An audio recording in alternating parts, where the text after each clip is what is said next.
जय माता दी। नमस्कार दोस्तों, स्वागत है आप सभी का हमारे YouTube चैनल लक्ष्मी शर्मा की कहानियां पर। ओम नमो भगवते वासुदेवाय। प्रिय भक्तगणों, आज आप सभी श्रवण करेंगे श्रीमद् भगवद गीता पाठ 15 अध्याय महात्म्य सहित। भगवान बोले, हे लक्ष्मी, संसार अश्वत्थ पीपल के समान है, जिसकी पुरुष रूप जड़ ऊपर है, चराचर शाखा नीचे है। वेद इसके पत्ते हैं, जो यह जानता है वही वेद का ज्ञाता है। इसकी शाखा ऊपर नीचे फैली हुई है। सत्य, रज, तम और गुण इसकी रज वाहिनी नसें हैं, जिनसे इनका पालन होता है। शब्द रूप इनकी डालियां हैं। वह पीछे कर्म रूप में प्रकट होने वाली इसकी जड़ नीचे मनुष्य लोक में और भी नीचे तक चली गई है। और अश्वत्थ का यह रूप इसका आदि अंत और आकार संसारी प्राणी के ध्यान में नहीं आता, तथापि इसकी जड़ गहरी है। ऐसे इस पीपल का वैराग्य रूप ढींढ शास्त्र से काटकर वह स्थान ढूंढना चाहिए जहां फिर से लौटना नहीं पड़ता, और साथ ही यह विचारना चाहिए कि जिसमें वह पुरातन प्रवृत्ति उत्पन्न हुई है, मैं उसी आदि पुरुष की शरण हूँ। अहंकार और मोह रहित, संग दोष को जीतने वाले, आत्मज्ञान से निरत, सब कामनाओं से दूर, सुख दुख नामक दंड पदार्थों से युक्त ऐसे ज्ञानी पुरुष शाश्वत पद को पाते हैं। जैसे सूर्य, चंद्र या अग्नि प्रकाशित नहीं करते, वहाँ मेरा परम धाम है, वहाँ जाकर लौटना नहीं होता। मेरा सनातन अंश इस जीव लोक में जीव का रूप धरकर प्रकृति में स्थिर है। पांचों इंद्रियों और छठे मन को उससे छुड़ाता है, जैसे वायु पुष्प आदि की गंध को दूसरे स्थान में ले जाती है। इसी प्रकार यह देह स्वामी शरीर धारण करने के बाद जब उसका परित्याग करता है, तब इंद्रियों और मन को साथ ले जाता है।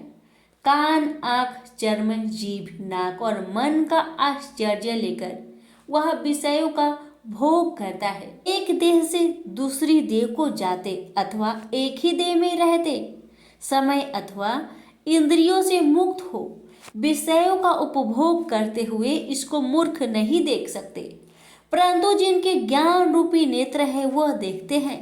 यत्न करने से योगी जन इसे देखते हैं, परंतु अज्ञानी यत्न करने पर भी नहीं देख पाते। जो तेज सूर्य, चंद्र और अग्नि में वर्तमान है और जगत को प्रकाशित करता है, उसे मेरा ही तेज जानो। मैं पृथ्वी में प्रवेश कर अपने तेज से समस्त भूतों को धारण करता हूँ, और इसमें भरा हुआ चंद्रमा बनकर मैं ही सब औषधियों का पोषण करता हूँ। मैं जठर अग्नि होकर सब प्राणियों की देह में प्रविष्ट हूँ, और प्राण वायु अपान वायु से संयुक्त होकर चारों प्रकार भक्ष्य, भोज्य, चोष्य, लेह से भोजन किए हुए प्राणियों के अन्न को पचाता हूँ। संसार में क्षर और अक्षर दो पुरुष है। जितने नाशवान प्राणी हैं वो क्षर कहलाते हैं, और स्थिर चैतन्य को अक्षर कहते हैं। मैं अक्षर और क्षर में उत्कृष्ट हूँ। इसी कारण से लोक और वेद में जो पुरुषोत्तम के रूप को जानता है वह सब कुछ जानता है और सर्व भाव से मेरा ही स्मरण करता है। प्रेम से बोलिए श्री कृष्ण भगवान की जय। सुनिए 15वें अध्याय का महात्म्य। उत्तर प्रदेश में एक नरसिंह नामक राजा था और सुभंग नामक मंत्री था। राजा को मंत्री पर बड़ा भरोसा था। मंत्री के मन में कपट था। मंत्री चाहता था राजा को मारकर यह राज्य मैं ही करूं। इस तरह कुछ काल व्यतीत हुआ। एक दिन राजा नौकर चाकरों सहित सो रहा था।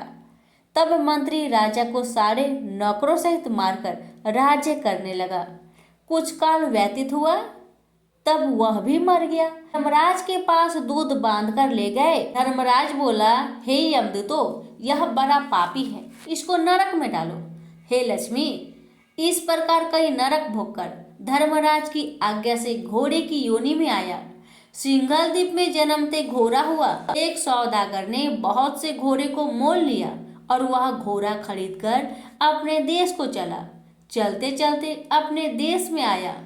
तब वहां के राजा ने सुना कि अमुक सौदागर बहुत से घोड़े ले आया है। तब राजा ने उसे बुलाया और कई घोड़े खरीदे। उस घोड़े को भी खरीदा। जब उस घोड़े ने राजा को देख उसने सिर फेर लिया।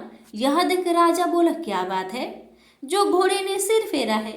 राजा ने पंडित को बुलाकर पूछा कि इस घोड़े ने हमें देखकर सिर क्यों फेरा, इसका क्या कारण है? पंडित ने कहा, राजन, इस घोड़े ने तुमको सिर नवाया है। राजा ने कहा, यह बात नहीं है। कई दिन पीछे राजा शिकार खेलने को उसी घोड़े पर सवारी करके गया। वह घोड़ा बहुत तेज चलता था। राजा शिकार खेलता खेलता बहुत दूर चला गया। उसी दिन राजा ने जाते ही शिकार मारा। राजा बहुत प्रसन्न हुआ। दोपहरी की गर्मी के कारण राजा को प्यास लगी। तब राजा ने वन में एक साधु को कुटिया में बैठे देखा। तालाब से जल भरा हुआ था। वहां राजा उतरा, घोड़े को वृक्ष में बांधकर कुटिया में गया तो साधु अपने पुत्र को गीता जी के 15वें अध्याय का पाठ सिखा रहा था। वृक्ष के पट्टे पर श्लोक लिखकर बालक से कहा, खेलते भी रहो और इसको कंठ करो। उस पत्ते को घोड़े ने देखा तो तुरंत उसकी देह छूट गई। देवदेही पाई, स्वर्ग से विमान आया, उस पर बैठ बैकुंठ को चला। इतने में ही राजा जल पीकर बाहर आया। देखा तो घोड़ा मरा है। राजा चिंतित होकर बोला, यह घोड़ा किसने मारा है? इसे क्या हुआ?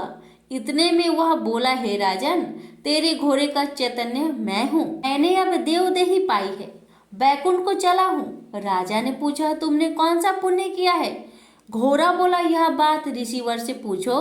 राजा ने मुनीश्वर से पूछा। मुनि बोला, हे राजन, गीता जी का श्लोक लिखा हुआ पत्ता इसके आगे पड़ा है।